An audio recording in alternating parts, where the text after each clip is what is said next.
Évangile de Jésus-Christ selon saint Jean, chapitre 2, versets 13 à 22. Comme la Pâque juive était proche, Jésus monta à Jérusalem. Dans le temple, il trouva installés les marchands de bœufs, de brebis et de colombes, et les changeurs. Il fit un fouet avec des cordes, et les chassa tous du temple, ainsi que les brebis et les bœufs.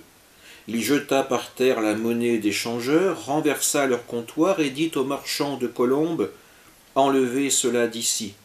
Cessez de faire de la maison de mon père une maison de commerce. » Ses disciples se rappelèrent qu'il est écrit, « L'amour de ta maison fera mon tourment. » Des Juifs l'interpellèrent. « Quel signe peux-tu nous donner pour agir ainsi ?» Jésus leur répondit, « Détruisez ce sanctuaire, et en 3 jours je le relèverai. » Les Juifs lui répliquèrent, « Il a fallu 46 ans pour bâtir ce sanctuaire, et toi, en 3 jours, tu le relèverais ?» Mais lui parlait du sanctuaire de son corps. Aussi, quand il se réveilla d'entre les morts, ses disciples se rappelèrent qu'il avait dit cela. Ils crurent à l'Écriture et à la parole que Jésus avait dite. Acclamons la parole de Dieu.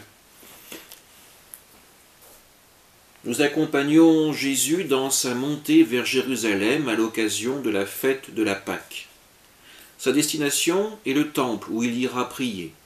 Ce temple est le cœur de la ville. Chaque juif s'y rendait au moins 1 fois par an pour y faire un pèlerinage. Sur place, le pèlerin devait donc changer son argent en monnaie du temple. Pas de pièces païennes dans son enceinte. Ensuite, il devait acheter l'animal adéquat à son sacrifice et ensuite le confier à un des prêtres qui opérerait le sacrifice rituel. Jésus est un habitué du temple. Il y est régulièrement pour y enseigner. Aujourd'hui, nous le voyons chasser les marchands d'animaux, mais aussi les brebis et les bœufs. On peut s'interroger sur ce comportement. Pourquoi Jésus va-t-il à l'encontre des pratiques habituelles?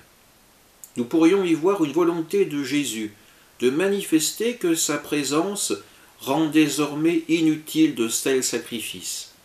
Avec lui, le sang des animaux n'est plus requis pour se réconcilier avec Dieu.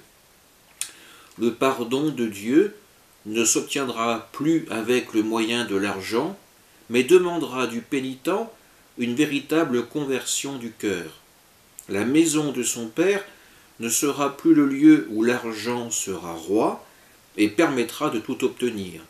Mais le corps du Christ, offert pour l'humanité, sera le moyen du pardon, le lieu de la rencontre entre Dieu et ses enfants. Bien sûr, le comportement de Jésus va susciter des réactions. Les disciples y voient l'accomplissement des Écritures. Les Juifs, donc les prêtres du temple, eux, veulent savoir de quelle autorité Jésus se prévaut pour agir ainsi. La réponse de Jésus sera cette phrase sur le temple. « Abattez-le, mais je le relèverai en 3 jours. » Jésus l'annonce encore une fois différemment. Le nouveau temple ne sera plus de pierre et de bois, mais sera celui du corps du Christ ressuscité. Devant cette déclaration de Jésus, nous pouvons nous interroger. Comment considérons-nous ces lieux qui nous accueillent pour notre prière? Bien sûr, nos églises, nos chapelles, nos cathédrales sont bien souvent visitées, mais sont-elles réellement habitées?